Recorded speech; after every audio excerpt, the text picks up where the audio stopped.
Today we're talking to Lisa. She's a expert in food policy here at USC Saul Price School of Public Policy, and she's a MPP student. Lisa, can we just talk for a moment? What are some of the most pertinent and issues regarding food policy in South LA today? Okay, so one of the things that is a growing challenge for access to healthy food in South LA is the fact that you're dealing with a neighborhood within Los Angeles that has the lowest income rate. So in addition to that, there's also the statistic that South LA has the highest rate of obesity. So there's been a very big link between income and obesity. So how do we tackle that? When we talk about food deserts, you're asking about equitable, you're talking about access to healthy food. And there's a lot of issues with the fact that healthy food tends to cost more than fast food. So the issue that this community is facing is there's more Taco Bells, there's more KFCs, and other fast food restaurants than there are grocery stores that offer fresh food. And the biggest issue with that is that a hamburger costs $1, or if you get a meal, it's a few dollars. Whereas to make a family meal, it would cost a little bit more.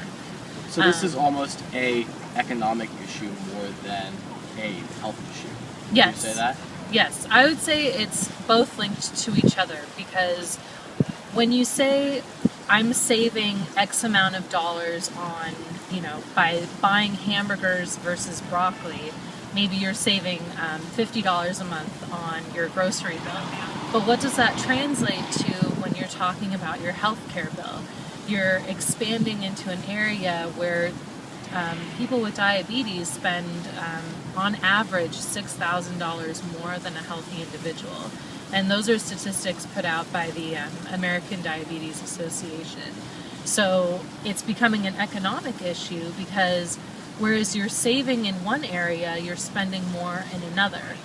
And then people are asking, well, why is it cheaper in the first place to buy cookies and soda than it is to buy broccoli? And something that's kind of like on a grander scale of, national food policy is the fact that anything made with corn is subsidized. So cookies, chips, soda, all of these things have corn syrup in it. And as a result, these items are going to be cheaper than fresh food items. So you would say that in some sense, this is a problem that can also be generalized more to lots of low-income areas in the United States. It's definitely not a problem that Los Angeles is solely facing. No, not at all. This is something that, although obesity affects people across the board, it is mostly concentrated within rural areas, urban areas with a larger percentage of minorities, and low income. So that's been an overall trend for the country. Right. Now, let's talk about some of the facts on the ground. In some of our research and going out to these grocery stores and some of these establishments in South LA, we've noticed some pretty interesting things. One of the things that struck us most was that when we entered a grocery store or we entered a market, often the first thing that a customer sees is junk food or candies or cookies or things like that, and the healthy foods are hidden off to the side in the produce section or in the aisle where it's kind of, you can get lost and confused. Do you have any impressions about kind of the psychological aspect and how grocery stores and food chains push certain products upon people? Mm-hmm. Absolutely. So the thing is when you're talking about fresh food, that's coming from a farmer. It's not coming from this multinational company. It's, a local farmer, or, larger farms also, will bring in produce. But when you're talking about things like cookies and soda and other things, you're talking about large corporations like the Coca-Cola company, or other big name corporations.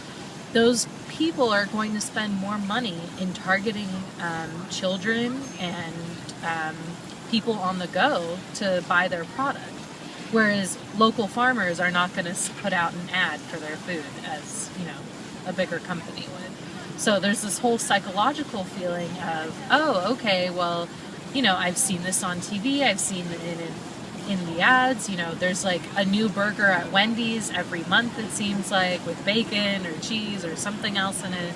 But how many ways can you spin lettuce? I mean, there's only one kind of lettuce that you're going to get. I mean, and then you start getting into other things like organic or not organic, but that's a whole separate issue. It's not as easy to sell right. The fresh produce and the healthy things as it is the junk. Right, and there are larger corporations, like Monsanto is a huge agricultural corporation, but it doesn't have the same power as it does with Coca-Cola or other ones, and that's a separate issue from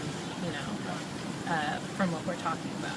Now, let's talk about some ways that people in the community can change some of these factors. Do you have any suggestions, or do you know of any examples that are happening today on the ground in South LA? Any programs that are facilitating the people just having more access to healthy foods and making it easier for people to buy foods that are healthy for them? Absolutely. So one of the issues that, in addition to having low income, you're also facing a time constraint. That's the big thing with fast food, is you don't have the time to make a huge meal for your family. You just want to get things on the go. So there are a lot of programs out there that are trying to accommodate that. Here at USC, through the Sustainable Research Center, they've partnered with local farmers so that you can order a box of vegetables, and it's different sizes, $10, $15, $20, and you can place your order, like on a Monday, and get a box of fresh vegetables the next day or the day after. It kind of depends on what their schedule is and when you place the order.